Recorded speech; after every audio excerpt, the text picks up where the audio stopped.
এইবাৰ বিদায় দিবলৈ ৰাইজ সাজি হৈছে নৰেন্দ্ৰ মোদীৰ মিছা শাসন আৰু এইবাৰ ৰাইজে বিচাৰিছে প্ৰধানমন্ত্ৰী হিচাপে ৰাহুল গান্ধী।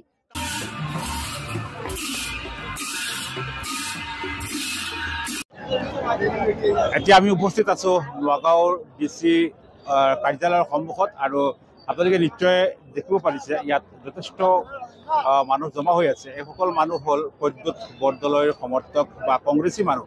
লুণ্ঠন, শোষণ আৰু দৰ্শন এই তিনিটাৰ বিৰুদ্ধে ৰাইজে ভোট দিবলৈ সাজু হৈছে ৰাইজ। আৰু ধৰ্মীয় ৰাজনীতি নগাঁৱত নচলে। আজমলৰ জ্বালাফুকৰ ৰাজনীতি নগাঁৱত নচলে। আমি কিছু মানুহৰ মতামত শুনোৱাৰ চেষ্টা কৰিম যে এইবাৰ মূল যুঁজখন নগাঁও সমষ্টিত কাৰ কাৰ মাজত হ'ব। ADF, BJP বা কংগ্ৰেছ তিনিটা দলৰ প্ৰাৰ্থী যথেষ্ট শক্তিশালী আৰু যথেষ্ট সমৰ্থন থকা জনসমৰ্থন আছে। এইবাৰতো প্ৰদ্যুৎ বৰদলৈ ছাৰ অট'মেটিক পাছ হৈ যাব বিপুল ভোটত। কিমান ভোট পাব আপোনালোকে? কিমান ভোট পাব? অনুমান 2 লাখ ভোটত লিড লৈ পাছ কৰিব। আৰু মূল কণ্টেষ্টটো কাৰ লগত হ'ব? কণ্টেষ্টটো বিজেপিৰ লগতে হ'ব, ADFৰ লগত নহয়। কাৰণ ADF BJP একেটাই। আচ্ছা, ঠিক আছে। আপোনাৰ নাম? আব্দুল ৰাজাক। তেওঁ জিকিব ফাইনেল। জিকাটো আমি দেখো যথেষ্ট জনসমৰ্থন লৈ তেখেতে মনোনয়ন দাখিল কৰিছে। হয়, জিকিব, জিকাটো ফাইনেল। আপোনাৰ ঘৰ? মোৰ ঘৰ অহাত। ফিল্ডৰ খবৰ? ফিল্ডৰ খবৰ ভালে, বেয়া নহয়, ভালে। প্ৰদ্যুৎ বৰদলৈ দেৱৰ কাৰণে আজি যিসকল ৰাইজ ওলাই আহিছে, নিজৰ পকেটৰ ধন খৰচ কৰি ওলাই আহিছে, সকলোৰে মনত এটাই কথা, বিজেপি মুক্ত লাগে, নৰেন্দ্ৰ মুক্ত লাগে আৰু হিমন্ত বিশ্ব শৰ্মা মুক্ত লাগে। তাৰ বাবে আজি ৰাইজ ওলাই আহিছে। আজি এইখিনি সময়তে বিজেপিৰ প্ৰাৰ্থীগৰাকীয়ে মানুহ আজি লৈ আহিছে, 500,000 টকা দি মানুহবিলাক লৈ আহিছে।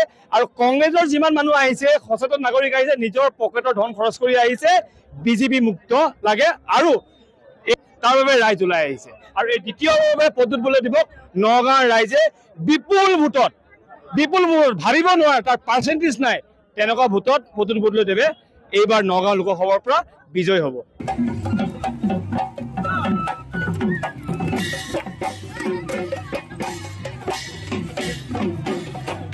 এই ধুবুৰীত চলিছিল, এইবাৰ ধুবুৰীৰ পৰা ৰাইজে বিদায় দিব, ৰকিবুল হুছেইনক বিজয়ী কৰাব। এই জেলাফুকীৰ ৰাজনীতি আজমলৰ নচলে আৰু ছালফাৰ ৰাজনীতি অসমত নচলে। হিন্দু মুছলিম জাতি ধৰ্ম নিৰ্বিশেষে আৰু ৰমজান মাহৰ দিন ইমান কষ্ট কৰি আমিও আহিছোঁ আৰু ৰাইজে ইমান কষ্টত ওলাই আহি আজি তেখেতৰ নমিনেশ্যনত এক লগত বাগি হৈছে। সকলোকে প্ৰথমত নগাঁও লোকসভাৰ সকলো আমাৰ যিসকল আহিছে সকলোকে মই ধন্যবাদ যাচিছোঁ।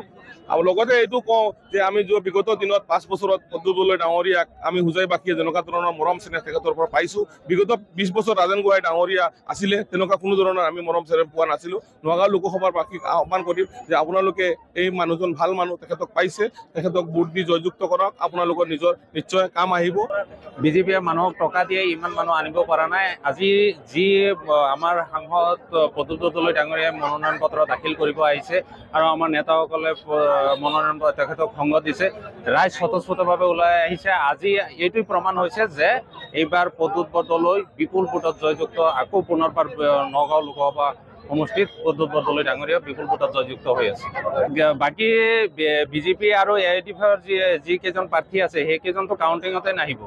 কাৰণ আজি প্ৰদ্যুৎ বৰদলৈ ডাঙৰীয়া সাংসদ হৈ থকা অৱস্থাত যোৱা 5 বছৰ আপোনাৰ ৰাইজৰ মাজত থাকি গাঁৱৰ চুকে কোণে গৈ যি ধৰণে উন্নয়নমূলক কাম কৰিছে, কিন্তু বিজেপি নেতৃত্বাধীন চৰকাৰখন থকাৰ পিছতো কিন্তু ৰাইজক নানা ধৰণে মূল্যবৃদ্ধিৰ পৰা আদি কৰি নানা ধৰণে চলাগলা খুৱাইছে। সেয়ে আমাৰ এইবাৰ ৰাইজ স্বতঃস্ফূৰ্তভাৱে ওলাই আহিছে। বিশেষকৈ দুখীয়া ৰাইজ, আমাৰ দুখীয়া জনসাধাৰণ আমাৰ লগত আছে, কংগ্ৰেছৰ লগত আছে। আৰু এইবাৰ প্ৰদ্যুৎ বৰদলৈ ডাঙৰীয়া যে বিপুল ভোটত জয়যুক্ত হ'ব, তাৰে আমি প্ৰমাণ পাইছোঁ। আমি সেই প্ৰদ্যুৎ বৰদলৈ তেখেতক ছাপোৰ্ট কৰোঁ। কোনটো সমষ্টিৰ মানুহ আপুনি? আমি ডিং সমষ্টিৰ মানুহ।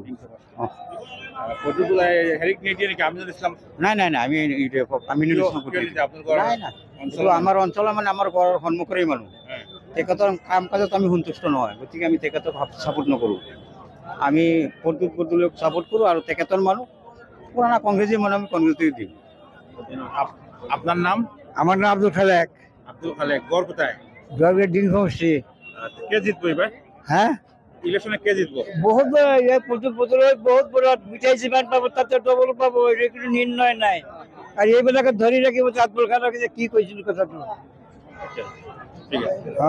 বিজেপিয়ে তেওঁলোকৰ মানে প্ৰাৰ্থী বিচাৰি নাপায় সুৰেশ বৰা ডাঙৰীয়াক প্ৰাৰ্থিত্ব দিছে যিজন মানে কংগ্ৰেছৰ মানে যেতিয়া জয় জয় মই অৱস্থা আছিল তেতিয়াও মানে টিকেট পাই জিকিব নোৱাৰিলে আৰু বাৰ বাৰ হাৰিলে এবাৰ নহয় দুবাৰ নহয় তিনিবাৰ হাৰিলে সেইজন প্ৰাৰ্থীক যদি সুৰেশ মানে কংগ্ৰেছ বিজেপিয়ে টিকেট দি আৰু ভাবে যে এজন সাংসদ যিজন তিনিবাৰৰ মন্ত্ৰী 4বাৰৰ বিধায়ক এবাৰ আহি সাংসদ হৈছে ইয়াত আৰু ইমান এজন জেণ্টেলমেন পলিটিচিয়ান বাকপটু মানে সংসদত যি সক্ৰিয় ভূমিকা লৈছে আৰু এজন মানে অসমৰ মানে এজন ভাল অসমীয়া সন্তান হিচাপে সকলোৱে আঁকোৱালি লৈছে সেই মানুহজনক যদি তেওঁ ভাবে যে সুৰেশ বৰাৰ হতুৱাই তেওঁলোকে পৰাজিত কৰিব মূৰ্খৰ স্বৰ্গৰাজ্যত বাস কৰিছে বিজেপিয়ে গতিকে আজি কি হৈছে নগাঁৱৰ নগয়া ৰাইজ সকলো জাতি জনগোষ্ঠীৰ আপোনালোকে দেখা পাইছে আপোনালোকে ৰিপৰ্টাৰ আপোনালোকে দেখা পায় নিশ্চয় সকলো জাতি জনগোষ্ঠীৰ ৰাইজ ওলাই আহিছে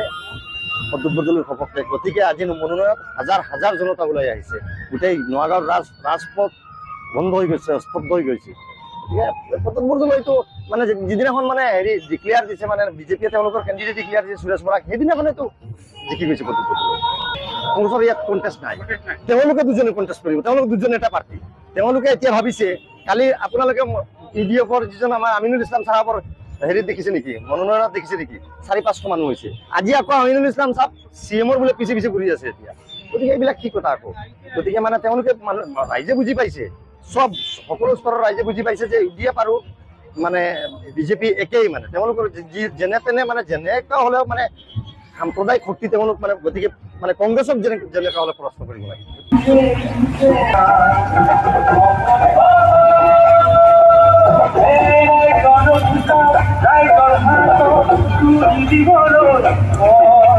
Hey,